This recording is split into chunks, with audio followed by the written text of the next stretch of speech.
고혈압 발작으로 거실에 쓰러진 아내를 안고 나온 남편. 하지만 구급차를 부르지 않았다. 대신 내연녀의 전화를 받았다. 오빠, 제 곁에 있어 주세요. 비 내리는 새벽, 남편은 아내를 아파트 입구 벤치에 버렸다. 수연아, 지금 나갈게. 잠깐만 기다려. 30년 사랑이 한순간에 무너지는 밤이었다. 세월 담은 사연을 찾아주신 고마운 분들께 기쁨과 행복이 가득하시길 바랍니다. 사연 시작합니다. 구독과 좋아요는 무료입니다. 부탁드립니다. 한윤경은 이 나라에서 손꼽히는 재벌 그룹의 여회장입니다. 60평생을 살아오면서 남들이 쉽게 가질 수 없는 것들을 모두 손에 쥐었죠. 돈도 명예도 권력도 말입니다. 회사 임원들이 윤경 앞에서는 고개를 숙였고 업계 사람들은 윤경의 이름만 들어도 긴장했어요. 하지만 세상에 완벽한 것은 없는 법이었습니다. 윤경이 가진 것 중에서 가장 불완전한 것은 바로 결혼 생활이었어요. 남편 박도연은 사업가 출신이었습니다. 처음 윤경을 만났을 때 도연은 야심찬 청년이었죠. 돈도 없고 배경도 없었지만 눈빛만은 누구보다 빛났던 사람이었습니다. 28배 윤경은 아버지가 물려준 작은 회사를 운영하고 있었어요. 그때 도연이 영업사원으로 찾아왔죠. 도연은 자신감 넘치는 목소리로 사업 제안을 했고 윤경은 도연의 그 당찬 모습에 마음이 흔들렸습니다. 함께라면 무엇이든 해낼 수 있을 것 같았어요. 그렇게 두 사람은 사랑에 빠졌고 1년 뒤 결혼식을 올렸습니다. 결혼 초기는 행복했습니다. 윤경이 회사를 키우는 동안 도연은 윤경의 든든한 버팀목이 되어주었어요. 밤늦게까지 일하는 윤경을 위해 따뜻한 차를 끓여주기도 했고 힘든 결정을 내려야 할 때마다 조언을 아끼지 않았죠. 30년이라는 세월 동안 두 사람은 함께 성장했습니다. 윤경의 회사는 대기업으로 발전했고 도연도 자신의 사업을 확장했어요. 두 사람 사이에는 아들 박지훈과 딸 박소연이 태어났습니다. 지훈은 경영학을 전공하고 어머니의 회사에서 일하며 후계자로 자라났고 소연은 로스쿨을 졸업해 정의감 넘치는 변호사가 되었죠. 겉으로 보기엔 완벽한 가족이었어요. 크리스마스면 함께 사진을 찍었고 명절이면 온 가족이 모여 식사를 했습니다. 하지만 윤경은 알고 있었습니다.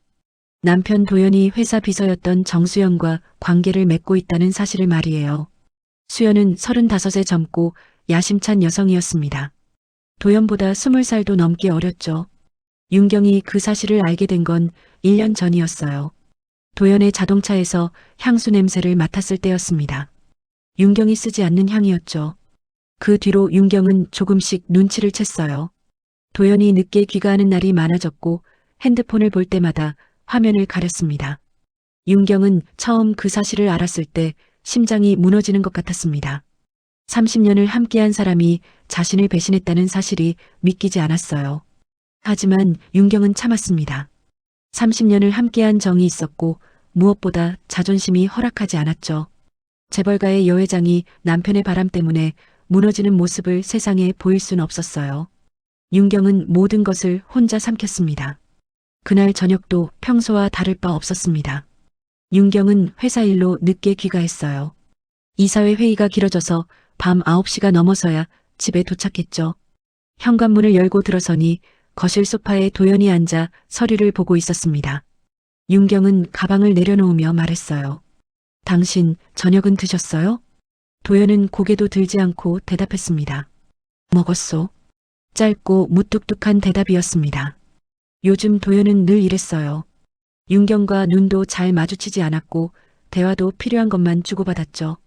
예전에는 윤경이 퇴근하면 반갑게 맞아주곤 했는데 이제는 그런 모습을 찾아볼 수 없었습니다. 윤경은 한숨을 삼키며 안방으로 걸어갔습니다. 옷을 갈아입고 거울을 보니 얼굴이 유난히 창백해 보였어요. 눈 밑에는 다크서클이 짙게 내려앉아 있었고 볼은 살이 빠져 움푹 들어가 있었습니다. 요즘 과로가 심했어요. 회사에서는 신규 사업 계약건으로 매일 회의가 이어졌고 집에서는 도연과의 관계 때문에 마음이 무거웠죠. 윤경은 욕실로 들어가 머리를 감았습니다. 따뜻한 물이 머리카락을 타고 흘러내렸어요. 그런데 갑자기 어지럼증이 찾아왔습니다. 욕실 바닥이 흔들리는 것 같았어요. 윤경은 황급히 손으로 벽을 짚고 겨우 중심을 잡았죠. 심장이 빠르게 뛰었고 숨이 가빠졌습니다. 두통도 심했어요. 관자놀이가 지끈지끈 아팠습니다. 윤경은 수건으로 머리를 말리며 생각했습니다. 내일 병원에 가봐야겠다고요. 거실로 나온 윤경은 소파에 앉아있는 도연을 바라봤습니다. 도연은 여전히 서류에만 집중하고 있었어요. 윤경은 조용히 입을 열었습니다. 당신, 저 요즘 몸이 좀 안 좋아요. 어지럽고 두통도 심하고요. 도연은 그제야 고개를 들었습니다. 하지만 걱정하는 표정은 아니었어요. 오히려 귀찮다는 듯한 얼굴이었죠. 도연은 피식 웃으며 말했습니다. 당신은 늘 그렇게 약해. 쉬면 괜찮아질 거요. 윤경의 눈가가 잠깐 떨렸습니다. 가슴 한쪽이 서늘해지는 느낌이었어요. 약하다는 말이 가슴에 박혔습니다. 도연은 다시 서류를 보며 말했습니다. 난 지금 중요한 미팅 준비 중이요.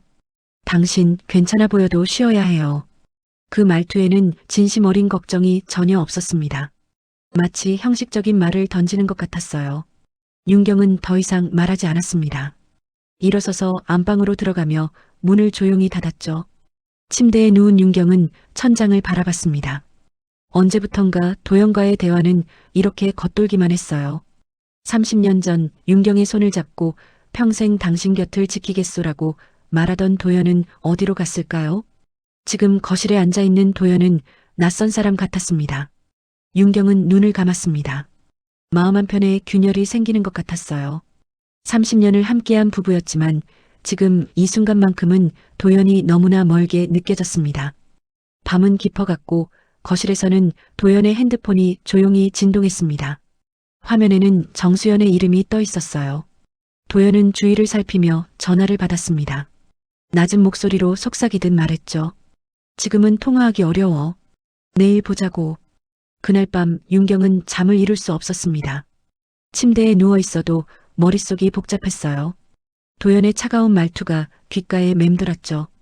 당신은 늘 그렇게 약해. 그 말이 계속 반복되었습니다. 윤경은 이불을 뒤척이며 한숨을 내쉬었어요. 시계를 보니 새벽 2시였습니다.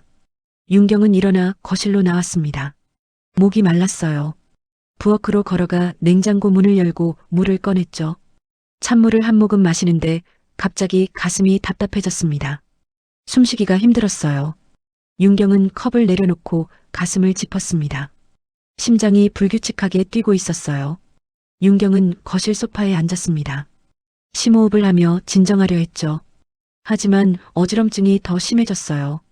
천장이 빙글빙글 돌았습니다. 윤경은 눈을 감았다 떴지만 상황은 나아지지 않았어요. 오히려 온몸에 힘이 빠지는 게 느껴졌습니다. 이상하네. 윤경은 중얼거렸습니다.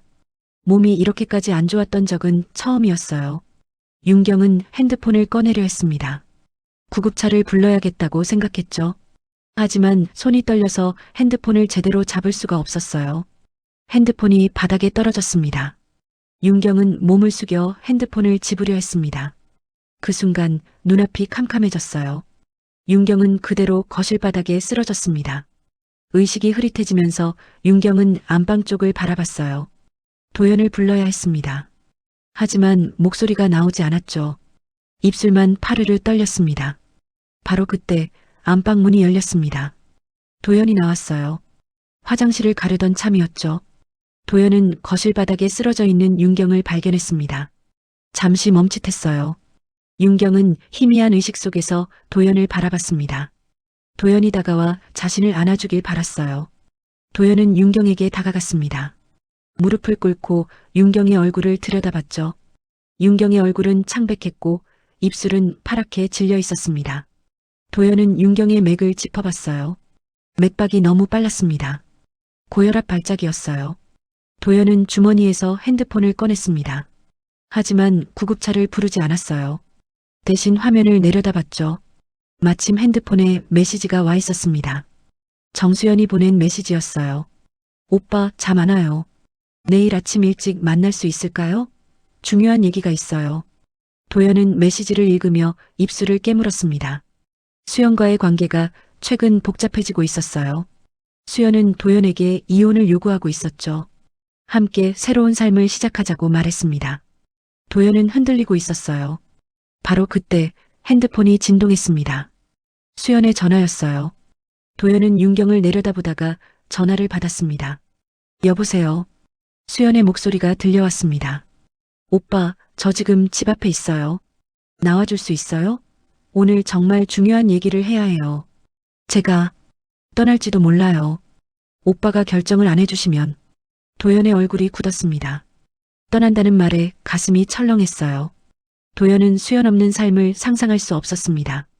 수연은 도연에게 젊음이었고 열정이었으며 새로운 삶이었죠. 도연은 다시 윤경을 내려다봤습니다. 윤경은 여전히 바닥에 쓰러져 있었어요. 눈은 반쯤 감겨 있었고 호흡은 가빠졌습니다. 도연은 잠시 망설였어요. 구급차를 불러야 했습니다. 하지만 수연의 말이 머릿속을 맴돌았죠. 도연은 결정을 내렸습니다. 윤경을 들어 올렸어요. 윤경의 몸은 힘없이 축 늘어졌습니다. 도연은 윤경을 안고 현관문을 열었죠. 새벽 공기가 차갑게 얼굴을 스쳤습니다. 아파트 복도는 조용했습니다. 도연은 윤경을 안고 엘리베이터를 탔어요. 1층으로 내려가 아파트 입구로 나갔죠. 밖에는 비가 내리고 있었습니다. 가랑비가 윤경의 얼굴을 적셨어요. 도연은 아파트 입구 근처에 있는 벤치로 갔습니다. 가로등 아래 낡은 나무 벤치였어요. 도연은 윤경을 조심스럽게 벤치에 눕혔습니다. 윤경의 머리를 벤치 팔걸이에 기대게 했죠. 윤경은 희미한 의식 속에서 도연을 올려다봤습니다. 도연의 얼굴이 흐릿하게 보였어요. 윤경은 손을 들어 도연을 잡으려 했습니다. 하지만 손은 공중에서 떨어졌죠. 도연은 윤경을 내려다봤습니다. 잠시 머뭇거렸어요. 양심이 찔렸습니다. 하지만 도연은 고개를 돌렸죠. 핸드폰을 꺼내 수연에게 메시지를 보냈습니다. 지금 나갈게. 잠깐만 기다려. 도연은 윤경을 마지막으로 한 번 더 봤습니다. 그리고 돌아서서 걸어갔어요. 아파트 정문을 나가 어둠 속으로 사라졌죠. 뒤도 돌아보지 않았습니다. 윤경은 벤치에 혼자 남겨졌습니다. 비는 점점 더 세차게 내렸어요. 윤경의 옷이 젖어들었습니다. 차가운 빗물이 윤경의 뺨을 타고 흘러내렸죠. 윤경은 눈을 감았습니다. 의식이 점점 멀어져 갔어요. 새벽 4시 한 사람이 윤경을 발견했습니다. 아파트 단지를 청소하는 노동자였어요. 50대 후반의 여성이었죠. 청소를 하다가 벤치에 누워있는 윤경을 봤습니다. 처음에는 노숙자인 줄 알았어요. 하지만 가까이 다가가 보니 옷차림이 고급스러웠습니다. 청소 노동자는 윤경의 어깨를 흔들었습니다. 저기요, 괜찮으세요? 윤경은 반응이 없었어요. 청소 노동자는 깜짝 놀라 윤경의 맥을 짚어봤습니다. 맥박이 약하게 뛰고 있었죠. 청소 노동자는 황급히 핸드폰을 꺼내 구급차를 불렀습니다. 여기 사람이 쓰러져 있어요. 빨리 와주세요. 구급차 사이렌 소리가 새벽 거리를 가르며 울려 퍼졌습니다. 윤경은 들것에 실려 구급차에 올랐어요. 청소 노동자는 윤경을 따라 구급차에 탔습니다. 구급대원이 물었죠. 보호자세요? 청소 노동자는 고개를 저었습니다. 아니에요. 제가 발견했어요. 벤치에 혼자 쓰러져 계셨어요. 구급대원은 윤경의 상태를 확인했습니다. 혈압이 위험할 정도로 높았어요. 구급대원은 응급처치를 하며 말했습니다. 고혈압 발작입니다. 조금만 늦었어도 큰일 날 뻔했어요. 구급차는 사이렌을 울리며 병원으로 향했습니다. 비는 여전히 내리고 있었어요. 윤경이 누워있던 벤치는 비에 젖어 있었습니다. 그 위에는 윤경의 흔적만 남아 있었죠. 윤경이 눈을 뜬 것은 사흘 뒤였습니다. 천장이 하얗게 보였어요. 낯선 천장이었죠. 윤경은 천천히 고개를 돌렸습니다. 창문 너머로 햇살이 들어오고 있었어요. 병실이었습니다. 윤경은 몸을 움직이려 했습니다. 하지만 온몸이 무거웠어요. 팔에는 링거 바늘이 꽂혀 있었고 가슴에는 심전도 패드가 붙어 있었죠. 윤경은 천천히 기억을 더듬었습니다. 그날 밤 거실에서 쓰러졌던 일이 떠올랐어요. 도연의 얼굴도 어렴풋이 기억났습니다.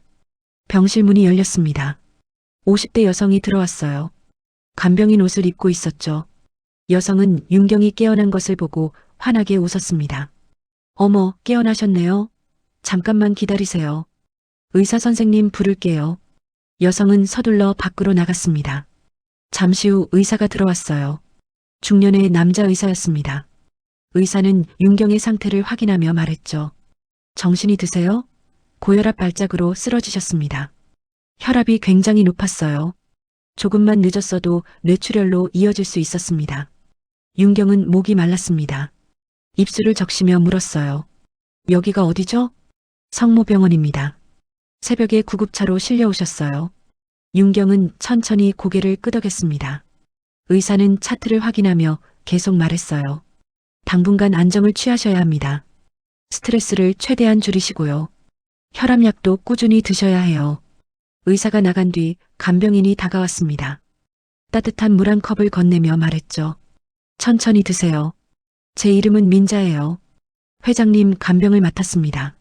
윤경은 물을 한 모금 마셨습니다. 목이 조금 풀렸어요. 윤경은 민자를 바라봤습니다. 제 가족은요? 연락했나요? 민자의 얼굴이 조금 어두워졌습니다. 민자는 잠시 망설이다가 말했어요. 아드님이랑 따님께서 오셨어요. 지금은 회사 일 때문에 나가셨고요. 저녁에 다시 오신대요. 윤경은 고개를 끄덕였습니다. 그리고 조심스럽게 물었어요. 남편은요? 민자는 입술을 깨물었습니다. 대답하기 곤란한 표정이었죠. 윤경은 민자의 표정을 보며 무언가를 느꼈습니다. 윤경은 다시 물었어요. 남편은 안 왔나요? 민자는 한숨을 쉬었습니다. 그리고 조용히 말했죠. 회장님, 제가 말씀드려도 될지 모르겠는데요. 윤경은 민자를 똑바로 바라봤습니다. 민자는 의자를 당겨 윤경 곁에 앉았어요. 떨리는 목소리로 말을 이어갔습니다. 저 그날 회장님을 발견했어요. 새벽에 청소를 하다가 벤치에 쓰러져 계신 회장님을 봤죠. 구급차를 불렀고요. 윤경은 민자의 말을 듣고 있었습니다. 민자는 계속했어요. 그런데 회장님, 제가 그 전날 밤에도 그 근처를 지나갔거든요. 새벽 3시쯤이었어요. 그때 남자분 한 명이 여자분을 안고 나오는 걸 봤습니다. 윤경의 눈빛이 변했습니다. 민자는 조심스럽게 말을 이었죠. 처음엔 별 생각 없이 지나쳤어요. 그런데 1시간 뒤에 다시 지나가는데 그 여자분이 벤치에 혼자 누워 계시더라고요. 비도 내렸는데 말이에요. 윤경의 손이 이불을 움켜쥐었습니다. 민자는 윤경의 얼굴을 살피며 말했습니다. 나중에 보니까 그 여자분이 회장님이셨어요. 그리고 그 남자분이 남편분이셨던 것 같아요. 어제 아드님이 사진을 보여주시더라고요. 윤경은 눈을 감았습니다. 가슴이 무너지는 것 같았어요. 도연이 자신을 버렸다는 사실을 알고는 있었지만 이렇게 직접 듣는 건 달랐습니다. 민자는 조심스럽게 윤경의 손을 잡았어요. 회장님, 괜찮으세요? 윤경은 천천히 눈을 떴습니다. 눈에는 눈물이 아니라 차갑게 식은 분노가 담겨 있었어요. 윤경은 낮은 목소리로 말했습니다. 민자 씨, 이 말을 다른 사람에게는 하지 마세요. 제 자식들에게도요. 민자는 고개를 끄덕였습니다. 윤경은 천장을 바라보며 중얼거렸어요. 도연 씨, 당신은 이미 나를 죽였어. 그날 밤 윤경은 혼자 병실에 누워 있었습니다. 자식들은 다녀갔어요. 지우는 어머니의 손을 잡으며 걱정했고 소연은 눈물을 흘리며 건강 챙기라고 말했죠. 하지만 도연은 오지 않았습니다. 전화 한 통 없었어요. 윤경은 창밖을 바라봤습니다. 밤하늘에는 별이 총총히 떠 있었어요. 윤경은 생각했습니다. 30년을 함께한 사람이 자신을 죽음의 문턱에 버려두고 갔다는 사실을요. 내연녀를 만나러 간 것도 이제는 확실했습니다. 윤경의 머릿속에서 무언가가 정리되기 시작했습니다. 분노가 차갑게 식으며 명확한 계획으로 변했어요. 윤경은 혼자 중얼거렸습니다. 용서는 없어. 도연 씨, 당신이 저지른 일에는 반드시 대가가 따를 거예요. 윤경은 핸드폰을 집어들었습니다. 주소록을 천천히 넘겼어요. 그리고 한 번호를 찾아냈죠. 윤경의 오랜 친구이자 변호사인 사람의 번호였습니다. 윤경은 메시지를 보냈어요. 은정 씨, 조용히 만나고 싶어요. 중요한 상담이 있습니다. 답장은 금방 왔습니다. 언제든지. 회장님, 무슨 일 있으세요? 윤경은 답장을 보내지 않았습니다. 대신 핸드폰을 내려놓고 다시 천장을 바라봤어요. 윤경의 눈에는 결연한 빛이 담겨 있었습니다. 며칠 뒤 윤경은 퇴원했습니다. 집으로 돌아온 윤경은 서재에 들어가 문을 닫았어요. 책상 앞에 앉아 노트를 꺼냈습니다. 그리고 펜을 들었죠. 윤경은 노트에 적기 시작했습니다. 도연의 비자금 계좌, 정수영과의 거래 내역, 회사 자금 횡령 의심 건들을 하나하나 적었어요. 윤경은 회사 경영을 하며 도연의 뒤를 봐왔습니다. 도연이 무엇을 하는지 대충은 알고 있었죠. 윤경은 펜을 놓고 노트를 바라봤습니다. 1년이면 충분했어요. 1년 동안 증거를 모으고 사람들을 움직이고 법적 근거를 마련하는 겁니다. 그리고 도연의 세계를 무너뜨릴 계획이었죠. 윤경은 창밖을 바라봤습니다. 봄이 오고 있었어요. 나무에는 새싹이 돋아나고 있었습니다. 윤경은 조용히 말했어요. 도연 씨, 당신은 잘못된 선택을 했어요. 이제 그 대가를 치러야 합니다. 윤경의 눈빛은 차가웠지만 그 안에는 정의를 향한 불꽃이 타오르고 있었습니다. 이것은 복수가 아니었어요. 심판이었죠. 하늘이 내리지 않는다면 윤경이 직접 내릴 심판이었습니다. 한 달이 지났습니다. 윤경은 회사 이사회의 건강상의 이유로 잠시 경영 일선에서 물러나겠다고 발표했어요. 이사들은 놀랐습니다. 윤경은 그 누구보다 일에 열정적인 사람이었거든요. 하지만 윤경의 결정은 확고했죠.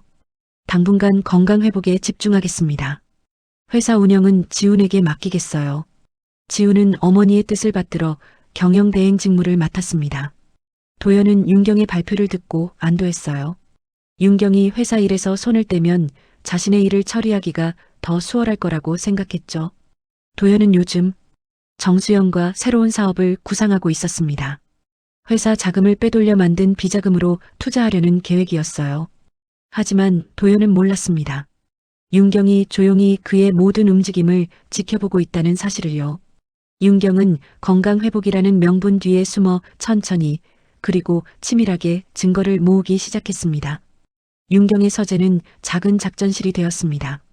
책장 뒤편에는 파일들이 쌓여 있었어요.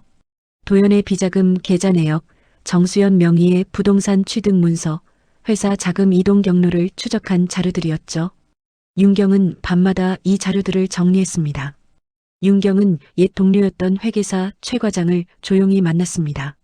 최 과장은 은퇴한 지 오래였지만 윤경에게는 신뢰할 수 있는 사람이었어요. 윤경은 최 과장에게 도연의 계좌 추적을 부탁했죠. 과장님, 조용히 움직여주세요. 누구에게도 들키면 안 됩니다. 최 과장은 고개를 끄덕였습니다. 일주일 뒤 최 과장은 윤경에게 두꺼운 봉투를 건넸어요. 그 안에는 도연이 숨겨둔 비자금 계좌 5개의 내역이 들어 있었습니다. 총액은 100억 원이 넘었죠. 윤경은 자료를 보며 차갑게 웃었습니다. 도연이 회사 자금을 횡령한 증거였어요. 윤경은 이 자료를 금고에 넣어두었습니다. 다음으로 윤경은 정수연의 뒤를 조사했습니다. 사설 탐정을 고용했어요. 탐정은 수연이 도연의 돈으로 강남에 오피스텔을 2채나 샀다는 사실을 알아냈죠. 명의는 수연의 이름이었지만 구매 자금은 도연의 비자금 계좌에서 나온 것이었습니다. 윤경은 이 정보들을 하나하나 파일로 정리했어요. 증거는 쌓여갔고 윤경의 계획은 점점 구체화되었습니다. 어느 날 저녁 윤경은 딸 소연을 불렀습니다. 소연은 어머니의 서재로 들어왔어요. 윤경은 소연에게 차 한 잔을 건네며 말했죠. 소연아, 내게 보여줄 게 있어. 윤경은 금고에서 파일들을 꺼냈습니다. 소연은 파일을 펼쳐보며 눈이 커졌어요. 아버지의 비자금 내역, 횡령 증거, 내연녀와의 거래 내역이 모두 담겨 있었죠. 엄마, 이게... 소연의 목소리가 떨렸습니다. 윤경은 조용히 말했어요. 내 아버지가 저지른 일들이야. 소연아, 난 법으로 이 문제를 해결하려고 해. 내가 도와줄 수 있겠니? 소연은 파일을 내려다봤습니다. 변호사로서 소연은 이 증거들의 무게를 알고 있었어요. 이 자료들이면 도연을 법정에 세울 수 있었습니다. 소연은 입술을 깨물었죠. 아버지였지만 아버지가 한 일은 용서할 수 없었습니다. 소연은 고개를 들어 어머니를 바라봤습니다. 소연의 눈에는 눈물이 맺혀 있었지만 목소리는 단호했어요. 법으로 끝까지 가요, 엄마. 제가 도와드릴게요. 윤경은 소연의 손을 꽉 잡았습니다. 두 사람은 한참 동안 서로를 바라봤죠. 그 순간 모녀는 같은 마음을 나누고 있었습니다. 며칠 뒤 윤경은 아들 지훈도 불렀습니다. 지훈은 어머니의 계획을 듣고 망설였어요. 지훈은 아버지와 가까웠습니다. 어릴 적부터 아버지를 따라다니며 사업을 배웠죠. 지훈에게 도연은 멘토였고 롤모델이었습니다. 엄마, 정말 이렇게까지 해야 하나요? 아버지와 대화로 풀 순 없을까요? 윤경은 지훈을 바라봤습니다. 지훈의 마음을 이해했어요. 하지만 윤경의 결심은 변하지 않았습니다. 지훈아, 내 아버지는 나를 죽음의 문턱에 버려두고 갔어. 대화로 해결될 문제가 아니야. 지훈은 고개를 숙였습니다. 어머니의 말이 맞았어요. 지훈도 그날 밤의 일을 알고 있었습니다. 병원에서 간병인 민자를 통해 들었죠. 아버지가 어머니를 벤치에 버리고 갔다는 사실을요. 지훈은 주먹을 쥐었습니다. 분노가 치밀어 올랐어요. 아버지를 존경했지만 아버지가 한 일은 배신이었습니다. 가족을 배신하고 어머니를 버린 아버지를 지훈은 용서할 수 없었어요. 지훈은 고개를 들었습니다. 눈빛이 변해 있었죠. 엄마, 아버지를 용서할 수 없다면 그가 만든 세계를 무너뜨리는 게 우리가 할 일이에요. 윤경은 지훈을 안았습니다. 아들의 어깨가 떨리고 있었어요. 지훈도 힘들었습니다. 하지만 지훈은 어머니의 편에 섰죠.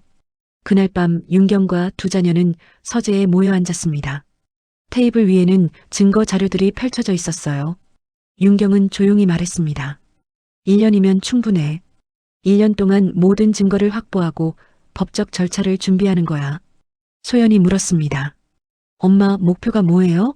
이혼이에요, 아니면? 윤경은 창밖을 바라봤습니다. 달빛이 서재를 비추고 있었어요. 윤경은 천천히 말했죠. 목표는 정의야. 내 아버지가 저지른 불법을 세상에 드러내는 거지. 횡령, 배임, 모든 걸 밝혀낼 거야. 지훈이 말했습니다. 그럼 아버지는 감옥에 가게 되는 거네요. 윤경은 고개를 끄덕였습니다. 표정은 담담했지만 목소리에는 단호함이 담겨 있었어요. 그래. 하지만 그건 내 아버지가 스스로 선택한 길이야. 나는 단지 진실을 밝힐 뿐이야. 세 사람은 밤늦도록 계획을 세웠습니다. 소연은 법적 절차를 정리했고 지훈은 회사 내부 자료를 확보하기로 했죠. 윤경은 외부 증거를 계속 모으기로 했습니다. 윤경은 마지막으로 두 자녀를 바라보며 말했어요. 얘들아, 이 일은 절대 내 아버지에게 들키면 안 돼. 조용히 신중하게 움직이자. 소연과 지훈은 고개를 끄덕였습니다. 세 사람은 손을 맞잡았어요. 그 순간 윤경은 혼자가 아니라는 걸 느꼈습니다. 윤경은 창밖을 바라봤습니다. 밤하늘에는 별이 빛나고 있었어요. 윤경은 조용히 중얼거렸습니다. 도연 씨, 당신은 내 남편이었어. 하지만 지금은 나의 피고야. 복수의 서막이 조용히 올라가고 있었습니다.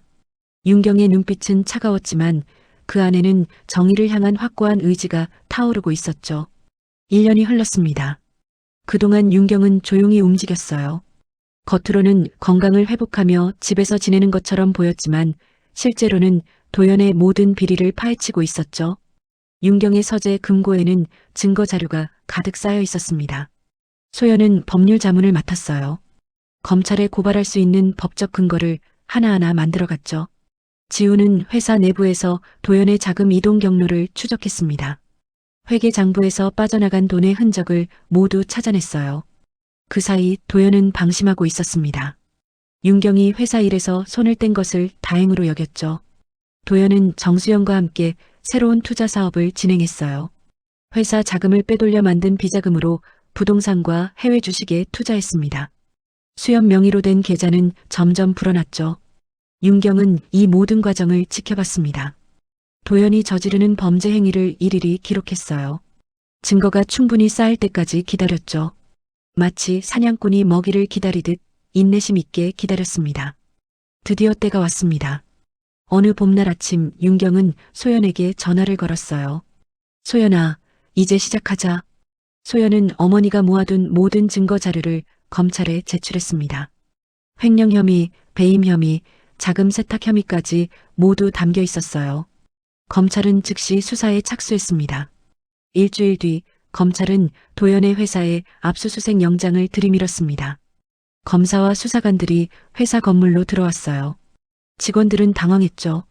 무슨 일인지 몰라 수군거렸습니다. 도연은 회의실에서 미팅을 하고 있었습니다. 비서가 황급히 뛰어들어왔어요. 사장님, 큰일 났습니다. 검찰이 왔어요. 도연의 얼굴이 하얗게 질렸습니다. 회의실 문이 열리고 검사가 들어왔죠. 검사는 영장을 내밀며 말했습니다. 박도연 씨 횡령과 배임 혐의로 압수수색을 시작하겠습니다. 도연은 일어섰습니다. 다리가 후들거렸어요. 무슨 일이 벌어지는 건지 이해할 수 없었죠. 수사관들은 도연의 사무실로 들어가 서류를 뒤지기 시작했습니다. 컴퓨터 하드디스크도 압수했어요. 도연은 핸드폰을 꺼내 정수연에게 전화를 걸었습니다. 하지만 수연은 전화를 받지 않았어요. 도연은 수연의 오피스텔로 차를 몰았죠. 심장이 미친 듯이 뛰었습니다. 오피스텔에 도착한 도연은 비밀번호를 눌렀습니다. 하지만 문이 열리지 않았어요. 비밀번호가 바뀐 것이었죠. 도연은 문을 두드렸습니다. 수연아, 나야. 문 열어.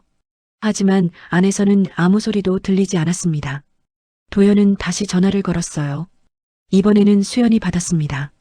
여보세요. 수연의 목소리는 차갑게 식어 있었습니다. 도연은 다급하게 말했어요. 수연아, 무슨 일이야? 검찰이 회사로 왔어. 도대체 어떻게 된 거야? 수연은 잠시 침묵했습니다. 그리고 조용히 말했죠. 오빠 미안해요. 전 제 미래를 지켜야 해요. 도연의 머릿속이 하얗게 변했습니다. 수연이 자신을 배신했다는 것을 깨달았어요. 수연아, 내가 검찰에 넘긴 거야? 수연은 한숨을 쉬었습니다. 검찰에서 저한테 연락이 왔어요. 증거를 제출하라고요.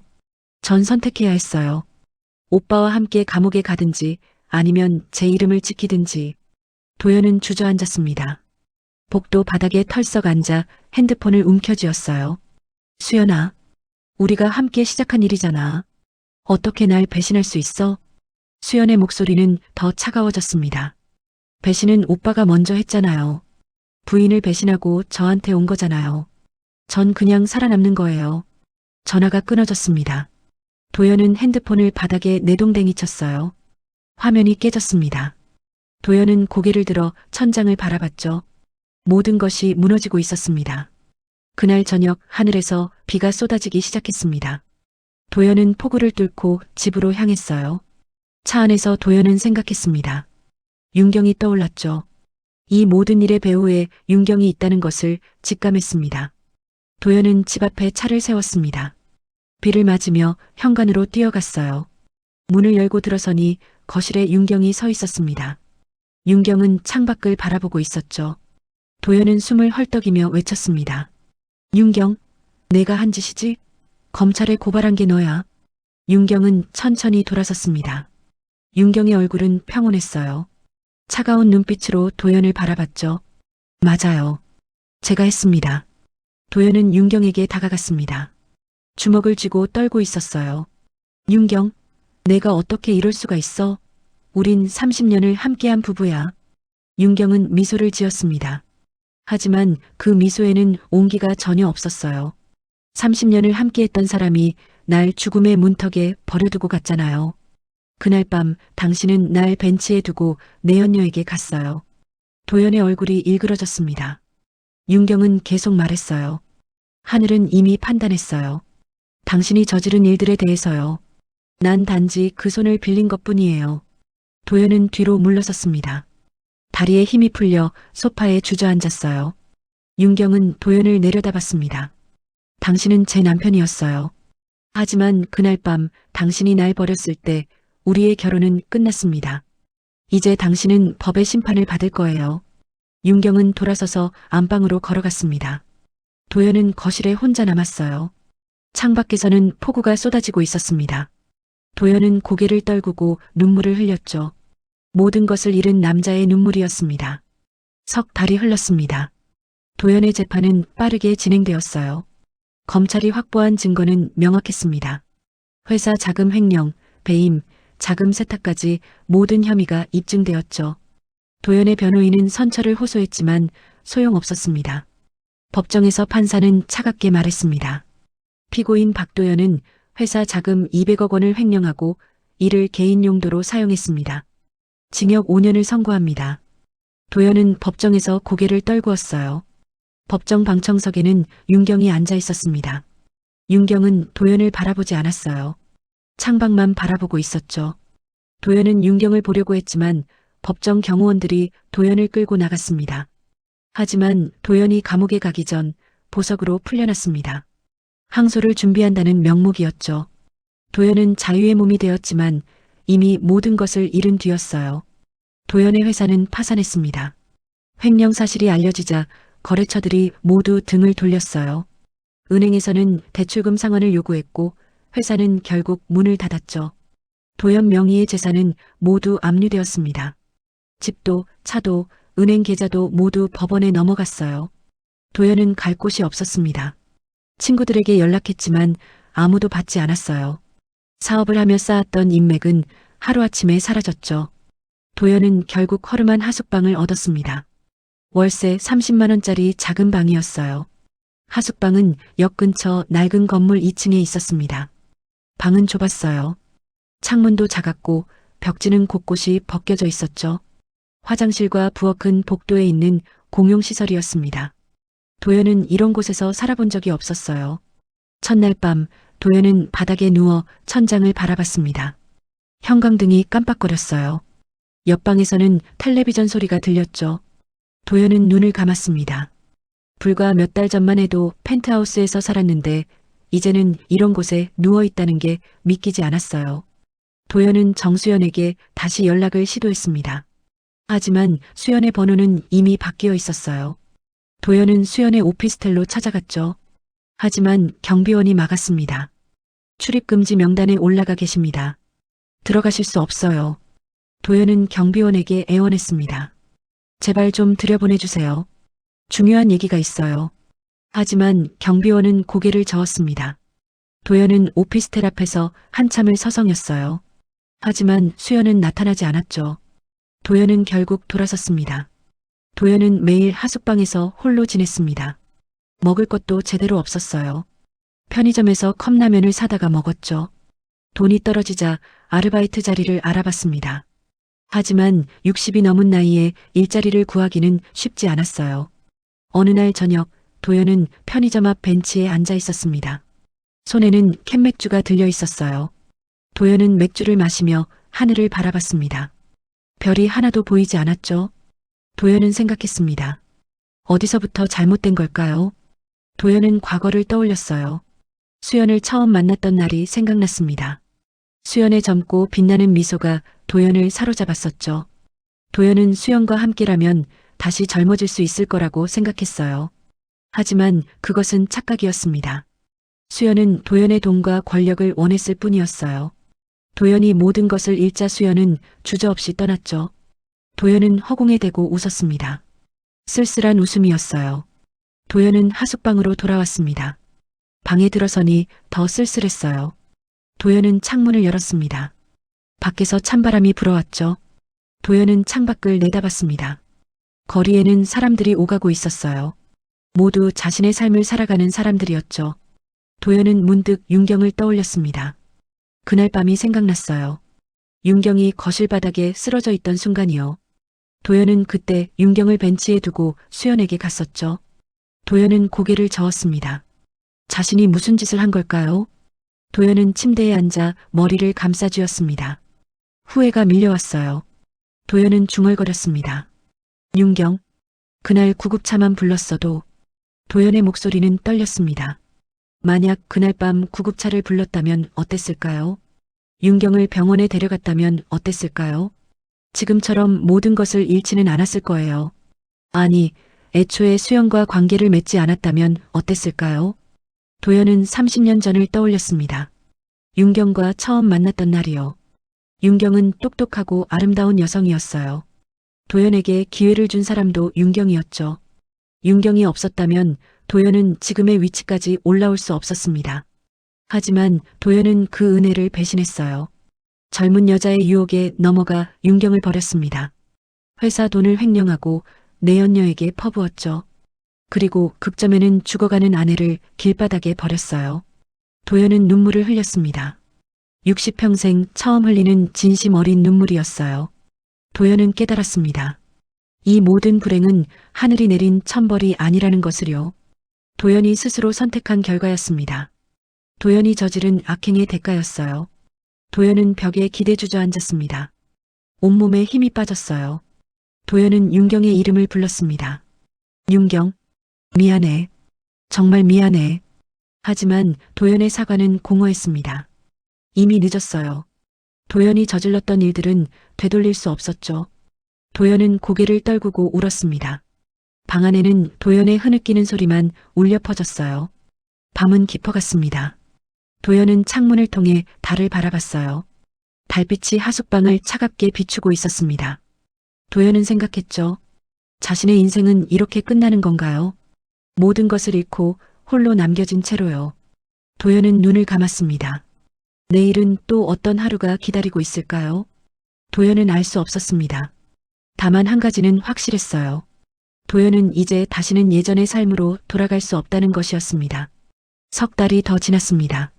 윤경은 병원 자선재단 이사장으로 복귀했어요. 윤경이 설립한 자선재단은 어려운 환자들을 돕는 일을 했습니다.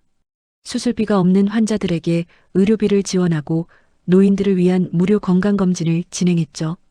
윤경은 새로운 삶을 시작하고 있었습니다. 윤경의 얼굴에는 평온함이 있었어요. 도연과의 일이 마무리되면서 윤경의 마음에도 안정이 찾아왔습니다. 더 이상 분노에 사로잡혀 있지 않았어요. 윤경은 자선 사업에 집중하며 의미 있는 시간을 보냈죠. 어느 가을날 오후였습니다. 윤경은 병원 이사장실에서 서류를 검토하고 있었어요. 창밖으로는 낙엽이 떨어지고 있었죠. 윤경은 잠시 창밖을 바라보며 차 한 잔을 마셨습니다. 평화로운 시간이었어요. 그때 비서가 노크를 했습니다. 이사장님, 로비에 손님이 오셨는데요. 만나고 싶다고 하십니다. 윤경은 고개를 들었습니다. 누구죠? 비서는 조금 망설이다가 말했어요. 박도연 씨라고 하시는데요. 윤경의 손이 잠깐 멈췄습니다. 차 잔을 내려놓고 비서를 바라봤죠. 로비에 계시나요? 네, 이사장님. 어떻게 할까요? 윤경은 잠시 생각했습니다. 그리고 조용히 말했어요. 들어오라고 하세요. 비서는 고개를 끄덕이고 나갔습니다. 윤경은 자리에서 일어나 창가로 걸어갔어요. 깊은 숨을 들이마셨습니다. 마음을 차분히 가라앉혔죠. 잠시 후 문이 열렸습니다. 도연이 들어왔어요. 윤경은 도연을 보고 놀랐습니다. 도연의 모습이 너무나 달라져 있었거든요. 옷은 낡았고 머리는 헝클어져 있었어요. 얼굴은 수척했고 눈가에는 다크서클이 짙게 내려앉아 있었죠. 도연은 윤경을 보자 발걸음을 멈췄습니다. 윤경은 여전히 우아했어요. 단정한 옷차림에 고든 자세로 서 있었죠. 도연은 그런 윤경을 보며 자신이 얼마나 초라한지 느꼈습니다. 윤경은 소파를 가리켰습니다. 앉으세요. 도연은 천천히 소파에 앉았습니다. 윤경은 도연 맞은편 소파에 앉았어요. 두 사람 사이에는 긴 침묵이 흘렀죠. 도연은 고개를 숙이고 있었습니다. 윤경을 똑바로 볼 수가 없었어요. 윤경이 먼저 말을 꺼냈습니다. 왜 오셨어요? 도연은 떨리는 목소리로 대답했습니다. 윤경, 나를 용서해달라. 윤경은 도연을 바라봤습니다. 표정은 담담했어요. 도연은 고개를 들어 윤경을 봤습니다. 도연의 눈에는 눈물이 맺혀 있었죠. 윤경, 내가 잘못했어. 정말 잘못했어. 나는 너무 어리석었어. 도연의 목소리가 떨렸습니다. 도연은 계속 말했어요. 그날 밤 당신을 벤치에 두고 갔을 때 난 정말 미친 짓을 한 거야. 그게 얼마나 끔찍한 일인지 이제야 알겠어. 윤경은 아무 말 없이 도연을 바라봤습니다. 도연은 손으로 얼굴을 감쌌어요. 지금 난 모든 것을 잃었어. 집도, 돈도, 명예도 다 없어졌어. 하지만 가장 고통스러운 건 내가 당신을 잃었다는 거야. 도연은 눈물을 흘렸습니다.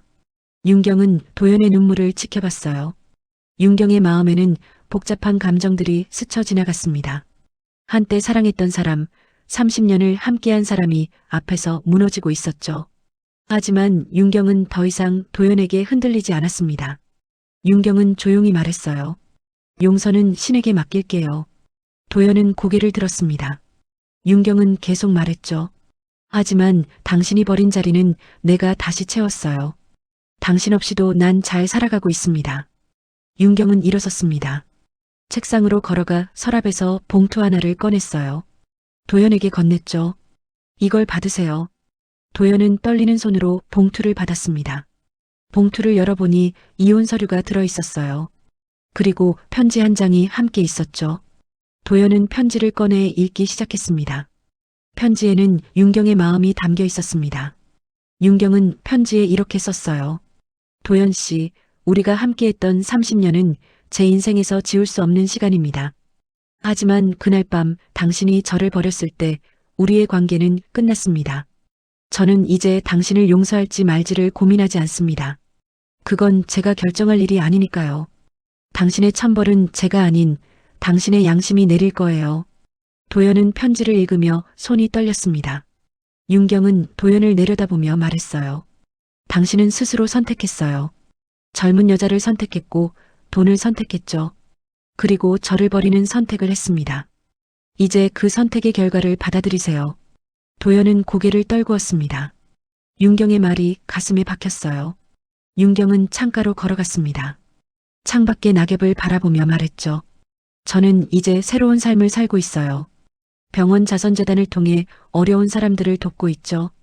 의미 있는 일입니다. 당신이 없어도 저는 행복할 수 있어요. 도연은 윤경의 뒷모습을 바라봤습니다. 윤경의 어깨는 곧았어요.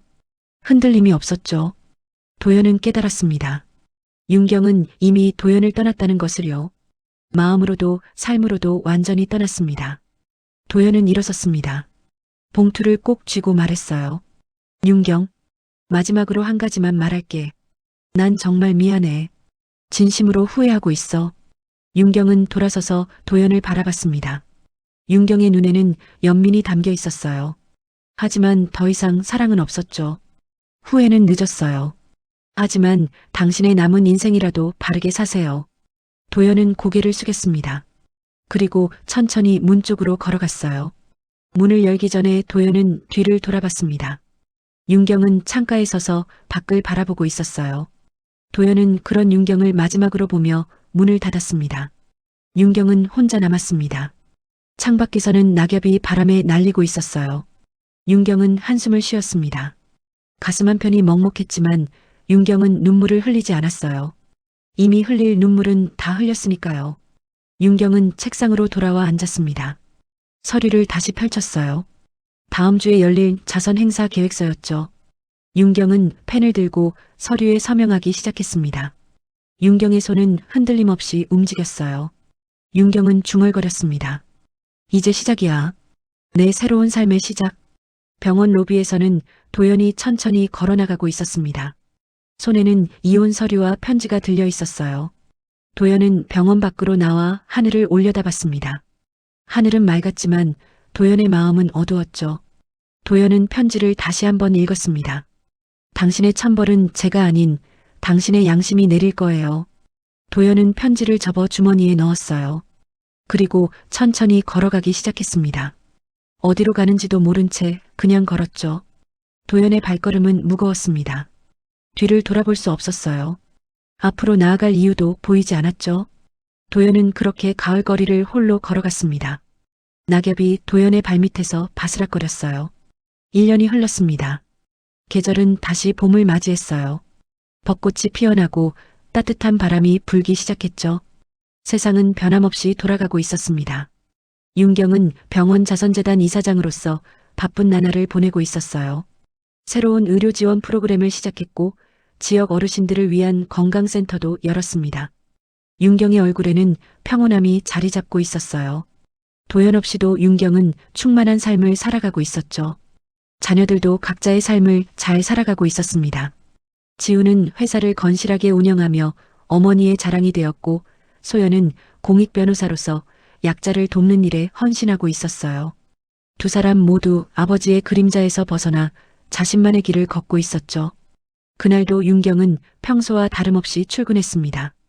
오전에는 이사회 회의가 있었고 오후에는 후원자들과 만남이 예정되어 있었어요. 윤경은 회의를 마치고 이사장실로 돌아왔습니다. 책상 위에 놓인 핸드폰이 울렸어요. 모르는 번호였습니다. 윤경은 전화를 받았죠. 여보세요. 전화기 너머로 낯선 남자의 목소리가 들렸습니다. 한윤경 여사님이신가요? 네, 맞습니다. 누구시죠? 저는 청림동 파출소 경찰입니다. 박도연 씨와 관련해서 연락드렸는데요. 윤경의 손이 잠깐 멈췄습니다. 경찰은 조심스럽게 말을 이었어요.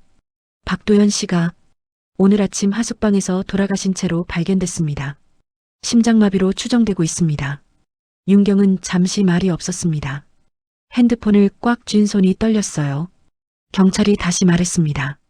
유족 연락처를 찾다가 여사님 연락처를 발견했습니다. 혹시 유족이 계신가요? 윤경은 천천히 대답했습니다. 자녀들이 있습니다. 제가 연락하겠습니다. 전화를 끄는 윤경은 의자에 앉았습니다. 창밖을 바라봤어요. 봄 햇살이 따사롭게 내리쏘고 있었습니다. 윤경은 눈을 감았죠. 복잡한 감정이 밀려왔습니다. 슬픔도 분노도 아닌 텅 빈 느낌이었어요. 윤경은 지훈과 소연에게 연락했습니다. 두 사람은 놀라며 병원으로 달려왔어요. 지훈의 눈에는 눈물이 맺혀 있었고 소연은 입술을 깨물고 있었죠. 비록 아버지가 저지른 일들로 상처받았지만 혈육의 정은 남아 있었습니다. 윤경과 두 자녀는 함께 하숙방으로 갔습니다. 낡은 건물 2층 좁은 방이었어요. 경찰은 윤경 일행을 맞이하며 말했습니다. 유품은 많지 않습니다. 이 봉투에 담겨 있어요. 경찰이 건넨 봉투에는 도연의 낡은 지갑과 몇 가지 물건이 들어 있었습니다. 그리고 접힌 편지 한 장이 있었어요. 윤경은 편지를 펼쳤습니다.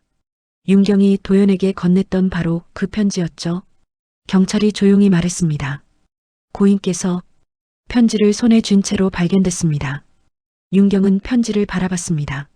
편지는 여러 번 접고 펼친 흔적이 있었어요. 도연이 이 편지를 얼마나 많이 읽었을까요? 윤경의 눈가가 뜨거워졌습니다. 장례식은 조촐하게 치러졌습니다. 윤경과 두 자녀, 그리고 몇몇 옛 지인들만 참석했어요. 도연의 친구라고 했던 사람들은 아무도 오지 않았습니다. 도연은 모든 것을 잃은 채 홀로 세상을 떠났죠. 장례를 치르는 동안 윤경은 조용했습니다. 눈물을 흘리지 않았어요. 다만 도연의 영정 사진을 오래 바라봤죠. 사진 속 도연은 젊었습니다. 윤경과 처음 만났을 때의 모습이었어요. 야심차게 빛나던 눈빛이 사진 속에 남아 있었습니다. 사흘 뒤 도연은 조용한 공원 묘지에 묻혔습니다. 봄비가 내리는 날이었어요. 윤경은 검은 옷을 입고 도연의 무덤 앞에 섰습니다. 손에는 하얀 국화 한 다발이 들려 있었어요. 지훈과 소연은 먼저 묘소를 떠났습니다. 윤경 혼자만의 시간을 주고 싶었던 거죠. 윤경은 무덤 앞에 무릎을 꿇고 꽃을 놓았습니다. 빗방울이 꽃잎을 적셨어요. 윤경은 비석에 새겨진 도연의 이름을 바라봤습니다. 윤경은 조용히 말하기 시작했어요. 도연 씨, 저 왔어요. 윤경의 목소리는 차분했습니다.